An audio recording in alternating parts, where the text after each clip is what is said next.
coucou, bienvenue pour la partie 2 de la FAQ. Donc si vous n'avez pas vu la première partie, elle était hier à 18 h, je vous la remets dans le petit i. Et là, on va directement rentrer dans le vif du sujet pour la partie 2. Donc des questions de Céline. Tu dis toujours que ton appart est mal rangé, pourquoi n'investis-tu pas dans des trucs exprès? Ils font beaucoup de choses pas chères pour les petits logements. Tu n'aimerais pas vivre dans un logement rangé et décoré où ça t'intéresse pas? Alors en fait, j'ai déjà répondu à cette question techniquement dans la partie 1, quand je parle que je ne ferai pas d'appart sourd, parce qu'en fait, en gros, je n'ai pas de place pour mettre des meubles. Je n'ai pas de place. J'ai un petit studio de 36 mètres carrés. Je n'ai pas de place pour mettre des meubles, en plus de ce que j'ai déjà. Mon appartement est blindé de meubles. J'ai laissé un espace de vie, mais je veux dire, je ne peux pas mettre de meubles là au mur. Là, de ce côté-là que vous ne voyez pas, je ne peux pas mettre de meubles. Donc j'attendrai que Perséphone, je touche du bois, parte pour organiser des étagères à la place de la cage où elle était.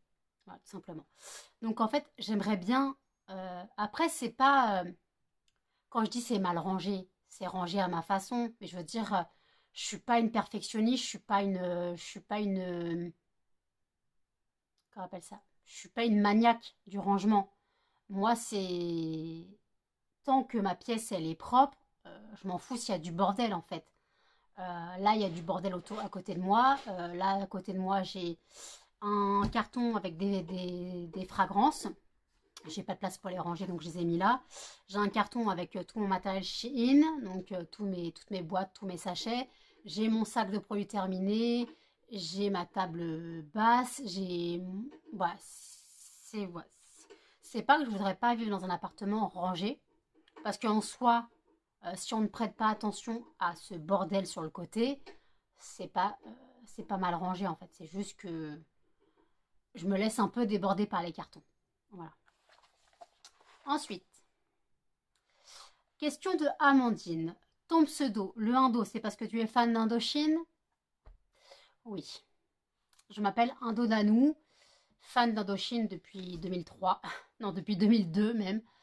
Depuis la sortie de J'ai demandé à Lune, depuis la sortie de Paradise, je suis fan d'Indochine. Bon, j'écoutais déjà avec mes parents parce qu'on a mangé l'aventurier, troisième sexe et compagnie.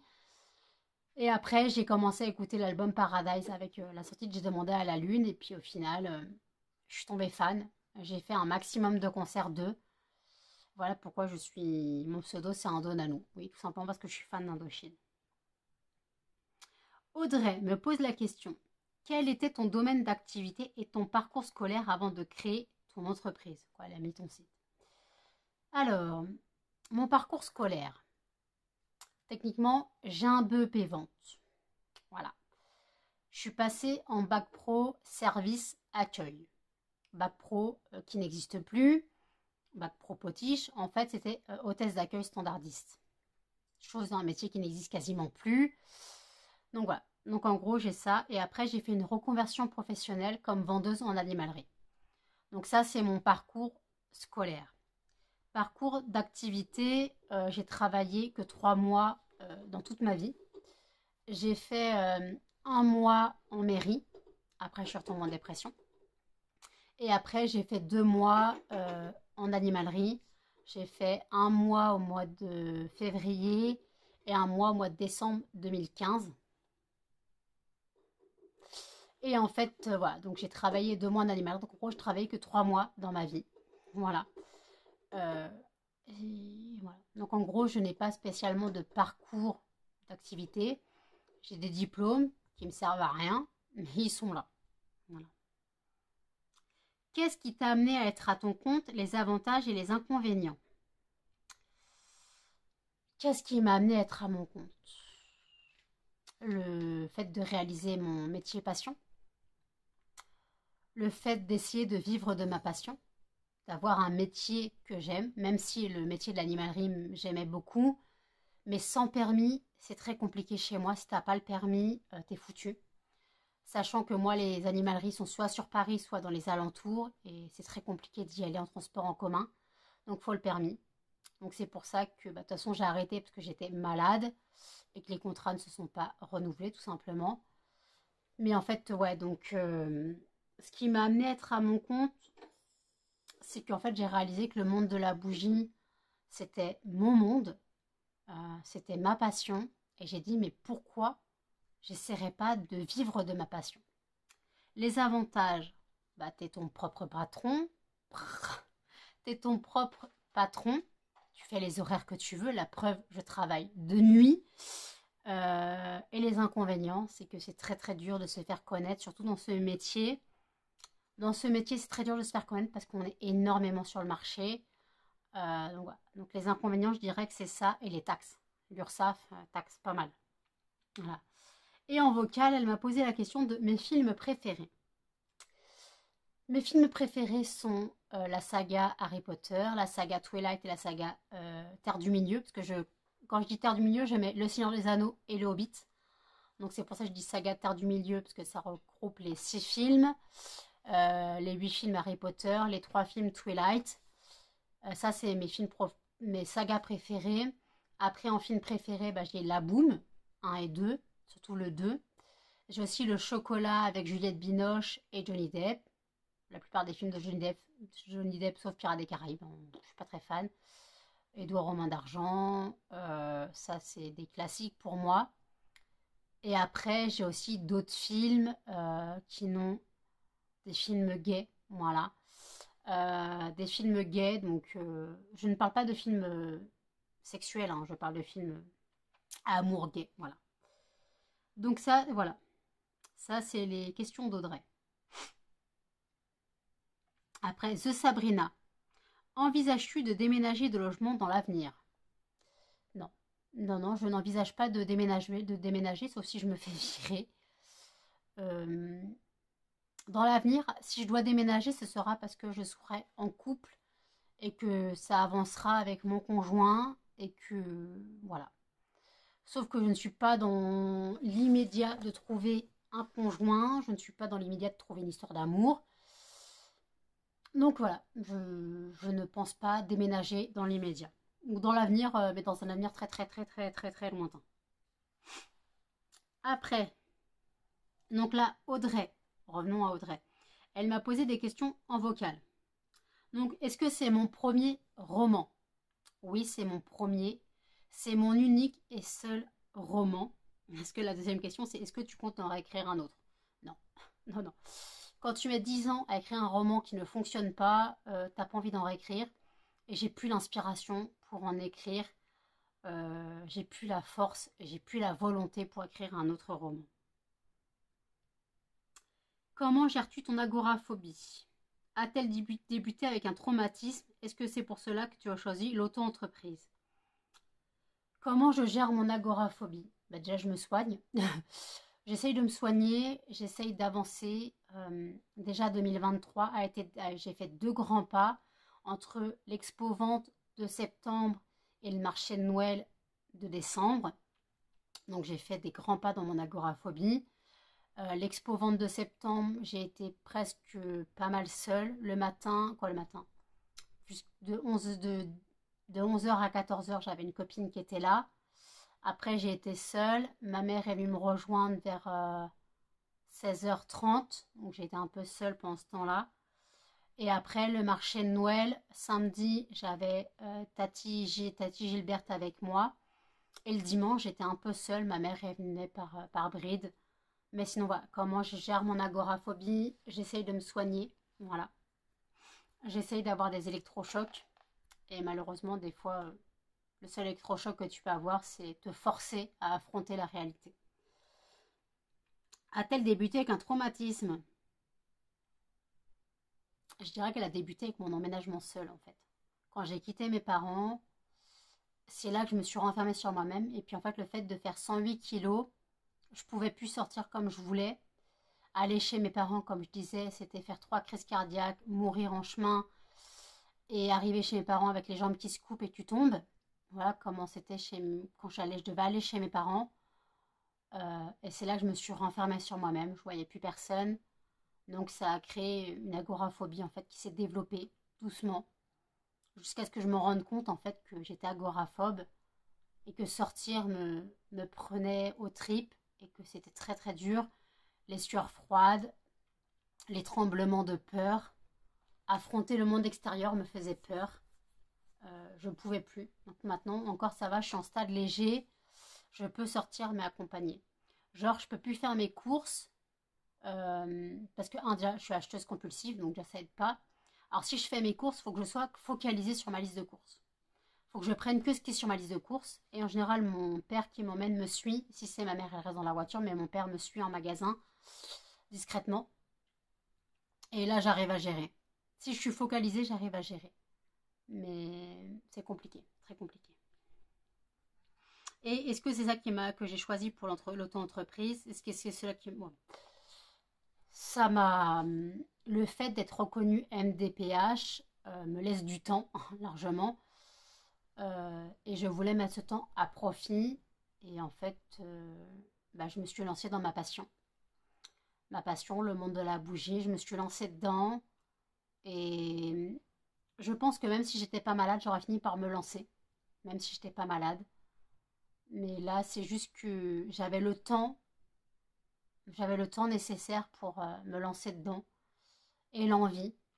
Mais je pense que même si j'avais eu un métier normal, si j'étais pas malade, j'aurais quand même fini par me lancer à mon compte.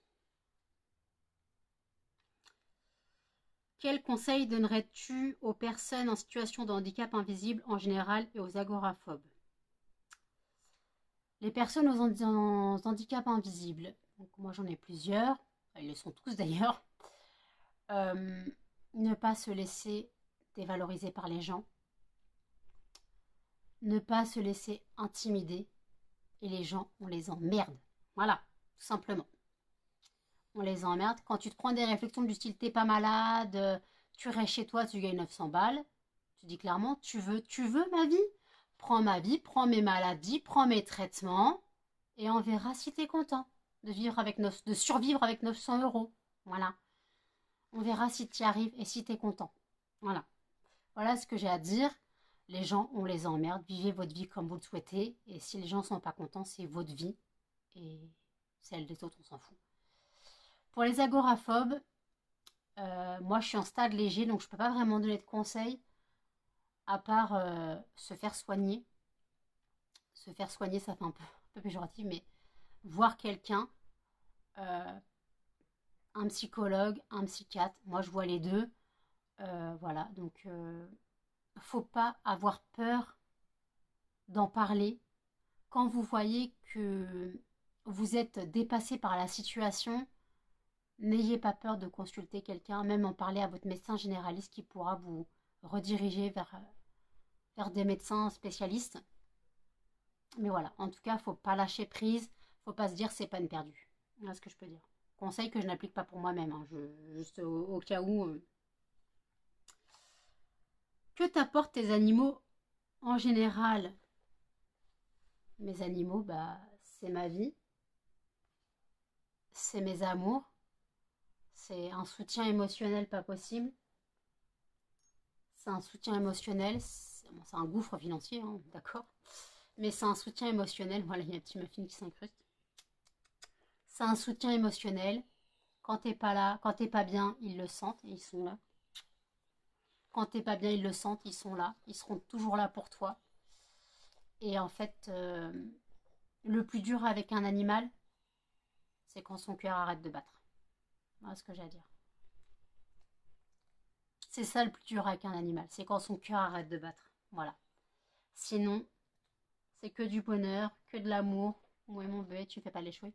Que d'amour, que du bonheur et voilà. À part le gouffre financier que c'est, mais si tu veux bien éduquer, quoi, bien gérer tes animaux, faut pas compter.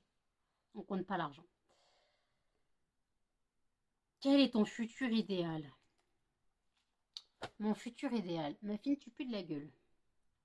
Mon futur idéal, je dirais que mon entreprise fonctionne, que je vive de mon entreprise, et le reste, on s'en fout. Voilà. Non, que j'arrive à m'en sortir de mes maladies, que j'arrive à me sortir de mes soucis financiers. Voilà. Que j'arrive à vivre, tout simplement. Que j'arrête de survivre et que j'arrive à vivre. Comment ta famille fait face à ton handicap? Ma famille est totalement dépassée. Ma famille est dépassée par mes handicaps, du moins par mon agoraphobie et ma dépression. Ça fait 18 ans pour la dépression, 4 ans et demi pour l'agoraphobie. Ma famille est dépassée, tout simplement ma famille est dépassée. Mes parents, surtout ma mère, ils n'ont pas vu ma descente aux enfers. Ils m'ont retrouvée dans une mare de sang, en fait, tout simplement. Ils ne l'ont pas vu ma descente aux enfers. Je disais rien, je montrais rien. Et un jour j'ai explosé, j'ai eu une histoire fâcheuse avec un objet tranchant qui me retrouvait dans une mare de sang après avoir pris une boîte de somnifères. En fait, ils n'ont pas pu faire face parce qu'en fait, ils ont été mis devant le fait accompli et ils n'ont pas compris. Et comme je ne parlais pas, je disais pas ce qui m'était arrivé, ils ne pouvaient pas comprendre ce qui m'était arrivé. Donc, ils étaient totalement démunis face à ma descente aux enfers, face à mon état de léthargie totale, de légumes, de zombies. Ils étaient dépassés. Pour l'agoraphobie, ils sont aussi dépassés parce qu'ils n'ont jamais connu ça. Mon père peut considérer ça un peu comme de la flemme de sortir. Mes sœurs aussi d'ailleurs. Mais après, voilà. Parce qu'après, c'est vrai que je suis agoraphobe, mais par contre, pour sortir à 4 heures du matin voir mon pote en Uber, ça me dérange pas. La première fois, j'étais paralysée dans le Uber. J'étais paralysée dans le Uber, hein. Je tenais mon sac comme ça. Puis au final, c'est un coup de main à prendre. Tu parles avec le chauffeur, ça te détend et tout. Donc voilà, soit le chauffeur il parle, soit il parle pas, hein. Après, des fois, tu étais en train de parler par texto à ton pote. Voilà. Donc après, le Uber, ça va. Puis à 4 heures du matin, on me dit, ouais, mais tu prends le Uber la nuit et tout, ça craint et tu dis que t'es agoraphobe. Dans ce cas, c'est que t'as pas confiance au chauffeur, en fait. T'as pas confiance en les chauffeurs. De base, ceux qui font Uber, t'es censé avoir confiance en eux, quoi. Alors c'est vrai qu'à 4 heures du matin, prendre un Uber d'un inconnu, voilà. Mais après, je sais qu'à l'arrivée, je vais voir mon pote, on va passer une bonne soirée, voilà. Je sais que derrière, il y a un truc. Et en fait, c'est... Le passage du beurre, c'est un peu la carotte. C'est un peu le passage de l'âne avec la carotte, en fait. À l'arrivée, il y a le fait de voir mon pote et de me taper des barres et de passer une bonne soirée. Donc, c'est l'appât. Et le beurre, en gros, c'est l'âne qui avance pour avoir la carotte, en fait. Donc voilà, c'est compliqué d'expliquer, mais je peux sortir accompagnée, même si c'est un inconnu. Bah oui, je peux sortir accompagnée. Puis après, en plus, j'ai pas à marcher seule dans la rue. On me prend devant chez moi, on me dépose devant chez mon pote. Il y en a pour 4 minutes en voiture. Donc, c'est gérable. Et après, est-ce que tes animaux te font du bien par rapport à ton handicap? Alors oui, mes animaux m'aident beaucoup. Comme j'ai dit, mes animaux, c'est amour, tendresse, joie, soutien émotionnel, soutien mental. Et quand je regarde leurs petites bouilles qui me regardent avec leurs yeux d'amour, je sais que je compte pour quelqu'un. Donc oui, ça m'aide énormément.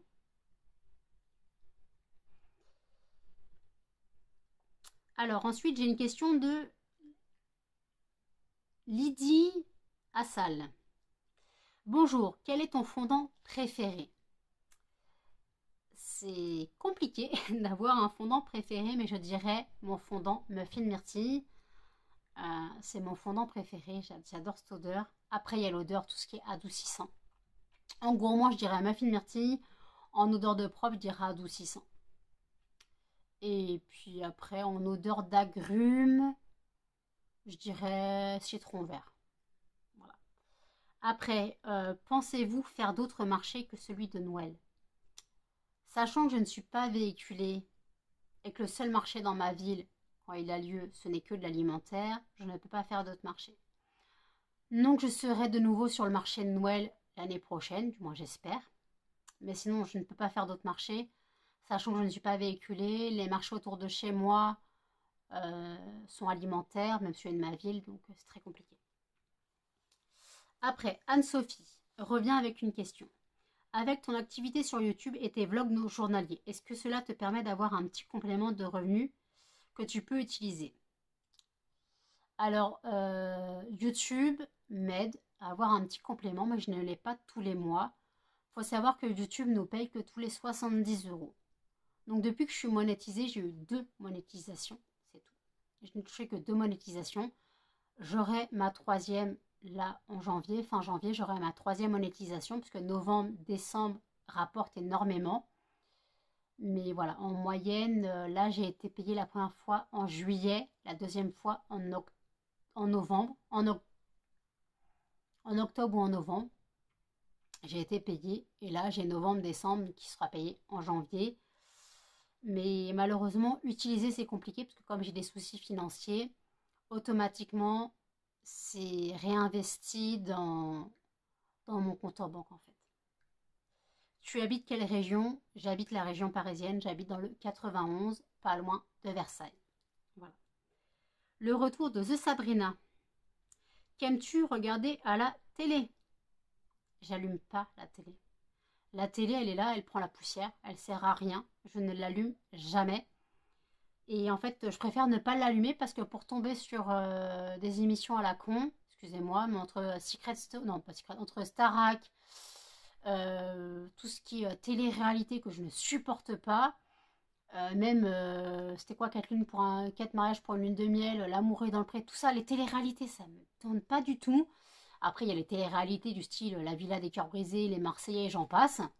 Là, c'est encore pire, c'est du level max d'égout. Les infos, c'est hors de question. En gros, il n'y a rien à la télé qui m'intéresse. Il n'y a rien à la télé qui m'intéresse. J'ai mon PC, je regarde les films via mon PC, j'ai mes disques durs externes, je regarde mes films sur mes disques durs externes. Voilà. Je regarde pas la télé, voilà. Qu'aimes-tu comme artiste, chanteur, comédien? Alors chanteur, bah, je suis fan d'Indochine. Ouais, je suis fan d'Indochine. J'aime aussi beaucoup les vieux groupes. Aerosmith, Scorpion, tout ça, les trucs comme ça. Tous les groupes Europe, Bon Jovi, tout ça, j'aime bien. Moi, je suis plutôt rock, hein, plutôt rock. Mais par contre, comme j'ai dit, je peux très bien écouter de la musique classique. Je suis très éclectique. Je peux très bien écouter la musique chinoise. Alors, je parle pas de K-pop, non, de K-pop. Je parle de musique chinoise, de chansons chinoises, de chansons d'amour chinoises, que souvent que j'ai connues dans des comédies dramatiques, dans des films dramatiques, dans des dramas chinois. Donc des chansons asiatiques d'amour, je peux écouter ça, je comprends rien, mais c'est pas grave. Comme comédien, comme je regarde pas la télé, c'est compliqué. Des fois, on me parle de gens, je sais même pas qui c'est. Comme comédien préféré, bah, par Johnny Depp, le classique, quoi. Johnny Depp. euh, Ouais, Johnny Depp reste quelqu'un que je peux suivre. Euh, Après, sinon, je suis pas, comme je suis pas télé, je suis aussi très éclectique là-dessus. Mais ouais, Johnny Depp que j'aime beaucoup. J'ai presque vu tous ses films, hein. J'ai vu du premier, bon, sauf les Pirates des Caraïbes où j'ai pas vraiment aimé, mais après voilà. Mais sinon, ouais, c'est compliqué. Mon plat préféré, été ou hiver? L'hiver, je dirais la tartiflette. L'été, je dirais tomate mozza. Qu'est-ce que je déteste dans la vie? Qu'est-ce que je déteste dans la vie? L'hypocrisie, l'injustice et la stupidité des gens. Alors là, quels sont tes...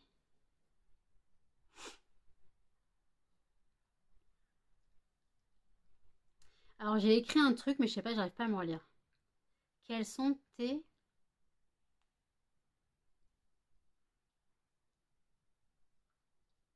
Ah, mes loisirs préférés. Putain, j'avais écrit mes bisirs préférés. Putain, j'arrive même pas à me relire.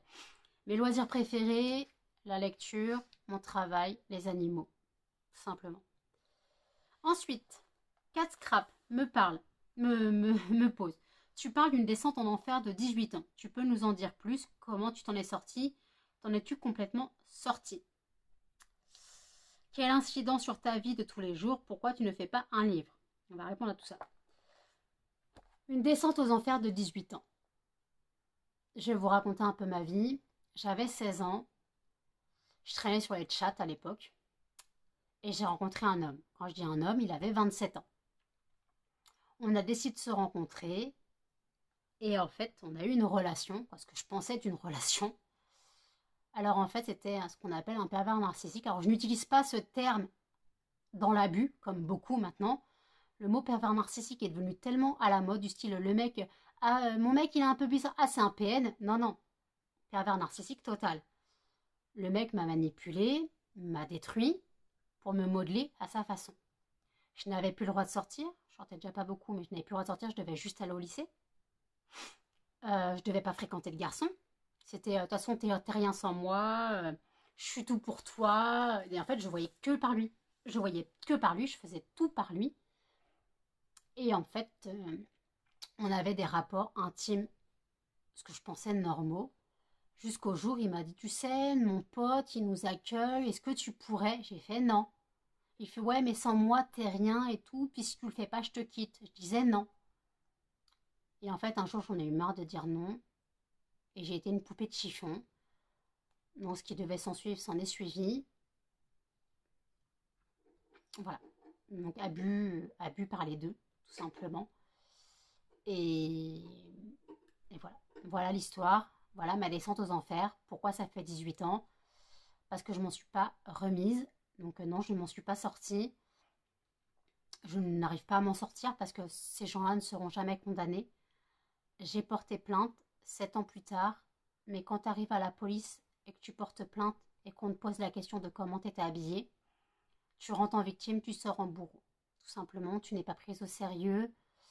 Et après, on dit aux victimes d'abus et aux femmes qui se font taper dessus d'aller porter plainte. On n'est pas prise au sérieux. On n'est pas prise au sérieux, donc c'est pour ça que les victimes se taisent. Alors déjà aussi, j'ai aussi eu la question de pourquoi vous n'êtes pas venu avant. Parce que tu as honte. Tu as honte de toi, tu te sens coupable. Tu as honte, tu te dégoûtes. Tout simplement, tu te dégoûtes. Tu as honte, tu veux pas en parler. Et tu peux pas en parler surtout. Mes parents l'ont su par ma psy. Avec mon accord, je n'arrivais pas à leur dire. C'est la psy qui a mis un terme sur ce qui m'est arrivé parce que pour moi, cette chose n'arrivait qu'aux autres. Ça ne pouvait pas m'être arrivé. Ça ne pouvait pas m'être arrivé, ça n'arrivait qu'aux autres. C'était pas une chose qui pouvait m'arriver. Qu'est-ce que tu manges, toi? Donc voilà. Voilà ma descente aux enfers. Donc je m'en suis pas sortie. Voilà. Et je m'en suis pas sortie. Quel incident sur ma vie de tous les jours, à part ma dépression qui est très dure à gérer, ça m'empêche pas. J'ai fréquenté un garçon, mon ex, pendant 15 mois, mais j'étais pendant 14 ans toute seule. Pendant 14 ans, je ne voulais pas entendre parler de garçon. Et voilà. Donc, puis depuis mon ex, là, ça va faire 2 ans, je ne fréquente personne. Voilà. Donc, je dirais pas que ça a un impact sur ma vie sentimentale ou même intime. Même si au début, si. Mais en fait, à part ma dépression qui me bouffe la vie, je dirais que en intimité avec un garçon, ça m'a pas plus. Enfin, ça m'a traumatisée pendant un moment. Mais voilà, ça va, ça va. Et pourquoi j'écris pas un livre? Tout simplement parce que je n'y arrive pas et je pourrais pas écrire sur mon passé. Ça serait trop douloureux à revivre parce que quand tu écris, tu repenses et quand tu repenses, tu revis. Déjà, j'arrive dans la phase anniversaire, entre janvier et mars, j'arrive dans la phase anniversaire. Ce qui signifie que là, pendant de janvier à mars, les cauchemars vont se renchaîner, les nuits vont être très compliquées, le sommeil va être merdique totalement. Entre les cauchemars, les phases où tu dis putain mais c'était vrai ou est-ce que j'ai rêvé. Donc voilà. Pourquoi j'écris pas un livre? Parce que le revivre serait très dur. Voilà. Et Jennifer m'a posé via Insta. Comment ça va Gilbert? Elle c'est Tati Gilberte, moi c'est Gilbert. Alors Gilbert, il va pas mal. Tant bien que mal. Voilà. Quel est le nom de tes chiens? Bah Cannelle, Muffin, Melba. Tu le sais, donc en gros c'est Mamie, Morue, Couillon, Gros Cul et Crevette, Crotouille. Voilà. Combien de temps as-tu mis à écrire ton roman? Donc ça j'ai déjà répondu, j'ai mis 10 ans. Et comment te sens-tu réellement? Ça va pas. Voilà, tout simplement. Quand on me pose la question ça va, je réponds toujours ça va pour pas faire chier les gens, tout simplement. que je veux pas faire chier les gens. Donc quand on me dit ça va, je réponds ça va, ouais, tranquille et tout. Et si on me demande vraiment comment ça va, si je dois rentrer dans les détails, je dirais que non, ça va pas. Mais comme les gens n'ont pas souvent envie d'écouter, je préfère leur dire que ça va, tout simplement. Et nous arrivons aux 2 dernières questions. Donc, Trumlint, si tu devais décrire ton homme idéal, il serait comment? J'ai pas d'idéal masculin, physiquement du moins. J'ai pas d'idéal. Mes hommes, je veux dire, mes ex sont tous différents d'un point de vue physique. Mais après, mentalement, je dirais un homme gentil, drôle, attentionné et qui me prend pas pour un objet déjà. Qui veuille envisager quelque chose avec moi, qui ne vive pas au jour le jour. Voilà. Et après, physiquement, il n'y a pas de physique chez moi. Chez moi, il n'y a pas de physique, c'est au feeling. Hein. Mais après, il faut vraiment qu'il ait des qualités. Mais voilà, les qualités, gentillesse, drôle, voilà, déjà. Combien as-tu vendu de romans avant de rompre ton contrat? Ça, je peux pas te dire. Je ne le sais pas moi-même. J'ai envoyé un mail à la maison d'édition, je n'ai pas eu de réponse. Ça se trouve 0, je pense 0. La première fois que j'ai publié mon roman, j'ai dû en vendre 20. En 3 ans, en 2 ans, j'ai dû en vendre 20. Par la maison d'édition, sinon de main à la main, j'en avais vendu 25. Voilà, de main à la main, j'en avais vendu 25. Et par la maison d'édition, j'ai dû en vendre 20. Donc voilà, tu vois, ça fait même pas 45, même pas 50 romans vendus pour 3000 balles dépensées. Pareil, là, j'ai encore, je pense, rien vendu. Dès ce que j'ai demandé si j'avais quand même touché l'argent malgré que j'ai rompu le contrat, si j'avais vendu des romans. Je n'ai pas eu de réponse. Et Céline, dernière question, me pose la question de: tu dis que tu aimerais vivre de ton entreprise, donc tu as dû te fixer un objectif, un revenu, quel serait-il? Oui, j'aimerais vivre dans mon entreprise, c'est le but. Et je me suis fixé un objectif, d'en vivre, et un revenu, un salaire. Là, je vis avec mon allocation adulte handicapé, donc j'aimerais bien au moins plus que l'allocation adulte handicapé. J'aimerais bien un SMIC, quoi, un SMIC du 1000, entre 1000 et 1300 par mois. J'aimerais bien, si possible. Si je devais en vivre, j'aimerais bien. Mais pour l'instant, j'en suis pas là, hein, j'en suis très très loin. J'en suis très très très très très très très très très loin de vivre de mon entreprise. Mais mon but, oui, serait d'en vivre. Mon but serait d'en vivre. Et oui, je me fixe un revenu. J'aimerais bien toucher un SMIC par mois, ce qui est normal, c'est un travail. Hein, donc j'aimerais bien, ouais, toucher un SMIC par mois, tout simplement. Voilà. Donc entre 1000 et on va dire 1000 et 1300, quoi. Ça serait un rêve, quoi, d'avoir un vrai revenu, une fois dans ma vie, d'avoir un vrai revenu. C'est la moi du montage et je me rends compte que j'ai totalement oublié de répondre à une question. La question venait de Jennifer, la personne qui est aussi créatrice de fondants parfumés. Elle m'avait posé la question de: est-ce que je comptais proposer de nouveaux produits en 2024 sur mon entreprise. Alors je comptais proposer un nouveau format, donc le format Snap Bar, mais pour l'instant j'attends d'écouler certains stocks et je me tâtais pour faire le fondant crémeux. Voilà, donc ça c'est deux choses. Donc soit j'aurai 6 formats ou 7, ça dépendra. Après, je verrai mes finances parce que le format crémeux, il faut investir dans du matos, des matières premières différentes. Donc voilà, toi-même tu sais. Après, mes objectifs pro et perso pour 2024, mon objectif pro serait de vivre de mon entreprise, clairement, de me faire connaître. Et perso, de vivre ma vie sans me soucier de la vie. J'aimerais, donc j'ai déjà répondu à ce genre de questions, mais j'aimerais me sortir de mes maladies, j'aimerais me sortir de mon quotidien. Ça serait mes objectifs, mais de toute façon, mon but serait de vivre de mon entreprise et d'avoir une indépendance financière, parce que même si je vis de la CAF, mes parents m'aident aussi quand même pas mal. Après, l'autre question, c'était me faire aider par une association qui aide les micro-entrepreneurs. Je savais même pas que ça existait. Voilà, je savais même pas que ça existait. Donc, je sais pas, parce qu'après, ça dépend. Voilà, ça dépend. Puis après, je sais pas comment ça fonctionne. Si toi, tu sais, tu me dis. Et la dernière question, c'était, parce que je les ai pas sous les yeux, parce que je les avais pas écrites. La dernière question, c'était, penses-tu d'être bien suivi pour ta dépression? Alors, pour moi, je suis bien suivie. Je vois une psychiatre et un psychologue. Le psychologue, si je ne le vois pas, on s'appelle. Au moins une fois toutes les 2 semaines. Je le vois où on s'appelle. En général, j'essaye de le voir en réel une fois par mois. Quand moi, je vais au CMP voir ma psychiatre, on cale un rendez-vous en même temps.